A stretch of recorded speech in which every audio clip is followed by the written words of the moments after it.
दो चीजें हैं जो चलित में किसी को दी नहीं जाती। एक अपने घर का तवा, कोरा तवा है, उस पर आपने कभी रोटी नहीं बनाई है तो आप किसी को दे सकते हो।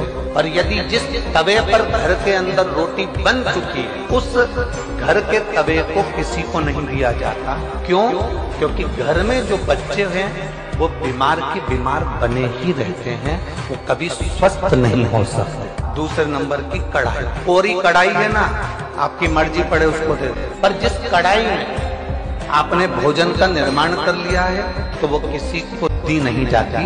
नहीं तो उस घर के अंदर 1 रुपया कमाओ, 1.25 रुपये खर्च वाला काम चलता है। घर में कभी पैसा टिक ही नहीं सकता, वो जिंदगी भर कितना भी करे। घर की बची हुई बासी रोटी वही खा सकता है जिसके मन में धीरज, नहीं तो ताजी तो सबको चाहिए, अच्छे से अच्छा भोजन तो सबको चाहिए। धीरज जो रखा,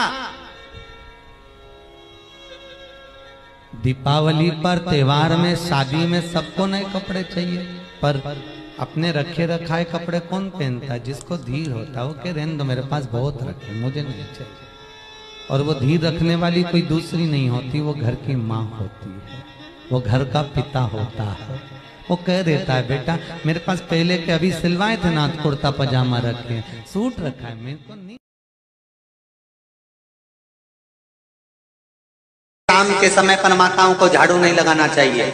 शाम के समय पर माताओं को चूड़ी बिछिया नहीं बदलना चाहिए। शाम के समय पर माताओं को मांग में सिंदूरा नहीं भरना चाहिए। शाम के समय पर माताओं को बाल नहीं बांधना चाहिए। शाम के समय पर माताओं को चौखट पर नहीं बैठना चाहिए। उसका कारण क्या है? क्योंकि पार्वती जी ने भगवान भोलेनाथ जी से कहा था कि तुम मुझे रोज शाम के समय प्रदोष काल में भ्रमण के लिए लेकर जाते हो, मेरे लिए आज्ञा क्या है? शंकर भगवान ने कहा सुनो पार्वती, मंदिर के अंदर नंदी रहता है, जाने वाला यात्री जब मंदिर में मेरा दर्शन करने आता है तो नंदी के कानों में कहकर जाता है कि शिव जी को मेरे यहाँ लेकर आना।